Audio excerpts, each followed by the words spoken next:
Assalamualaikum warahmatullahi wabarakatuh. Alhamdulillah.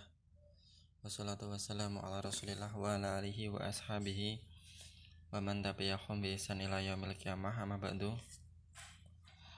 Dalam kelas 8 kita mulai pelajaran kita, melanjutkan dari pelajaran yang kemarin, yang mana kita sudah berkenalan tentang hukum zakat, yang mana zakat itu termasuk arkanil Islam, yang mana seorang yang meninggalkannya karena dia tidak meyakini bahwasanya kewajiban zakat itu ada, maka dia telah kafir.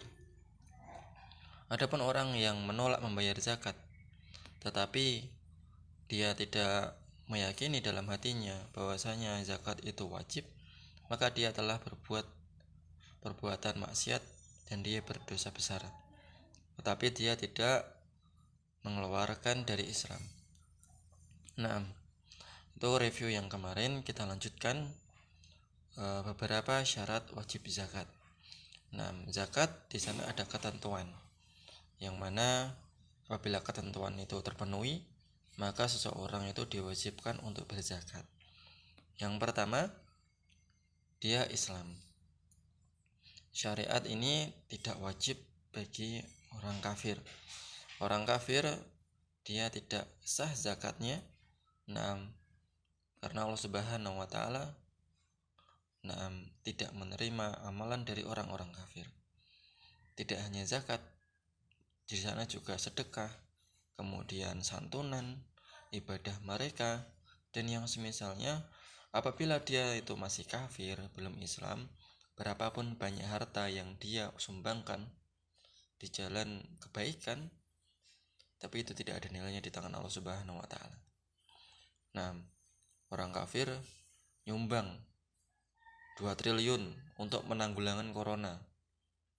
Nah, itu kebaikan, tapi kebaikannya tidak bernilai di sisi Allah Subhanahu wa taala karena dia telah kafir. Nah, kemudian yang kedua, merdeka. Insya Allah semua di sini merdeka ya, karena di sini tidak ada budak.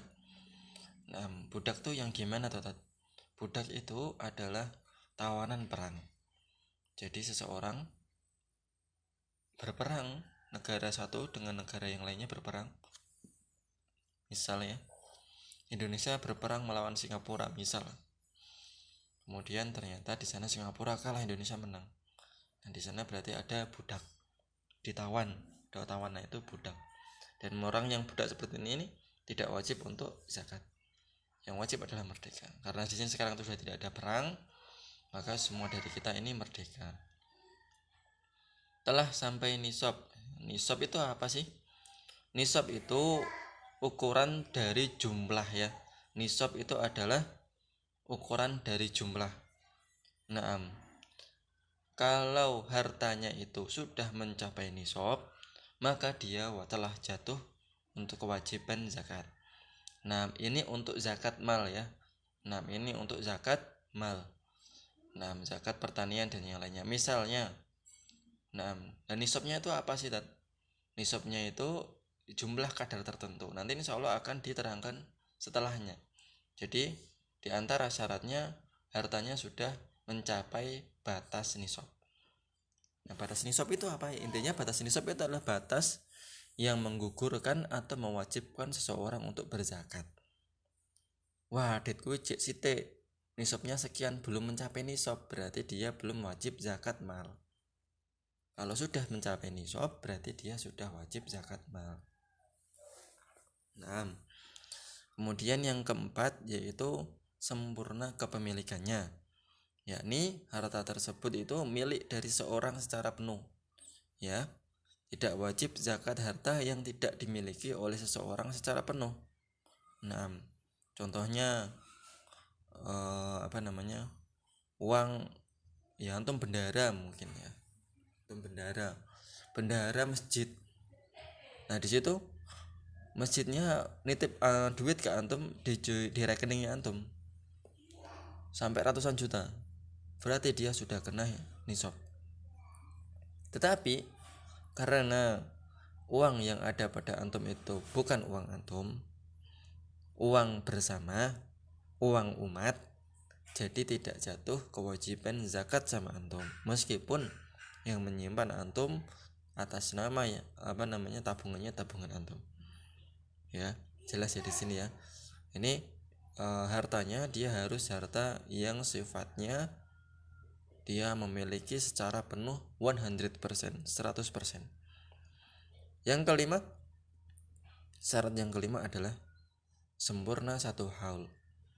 Jadi 1 haul, 1 tahun penuh. Nah, jadi 1 tahun penuh dia mempunyai harta yang mencapai nisab dan dia miliki secara sempurna dalam rentang waktu 1 tahun. Apabila dalam 1 tahun itu ternyata hartanya berkurang dari nisab, maka gugur kewajiban zakat. Nah, harta-harta yang tidak disyaratkan telah mencapai 1 haul untuk dizakati ya. Ini ada beberapa harta yang tidak harus 1 tahun, tapi hitungannya berbeda, yaitu seperti pertanian. Pertanian ini dikeluarkan ketika dia panen, nggak harus 1 tahun, Contohnya padi dikeluarkan zakatnya itu ketika panen. Adapun panennya padi itu 4 bulan, 3-4 bulan. Ya 4 bulan itu udah lama. Nah, belum sampai 1 tahun, maka haulnya ini tidak berlaku bagi padi, karena padi tanaman yang bisa dipanen itu dia haulnya bayar zakatnya ketika dia panen. Kemudian binatang ternak. Nah, binatang ternak haulnya mengikuti haul asalnya dan keuntungan jual beli.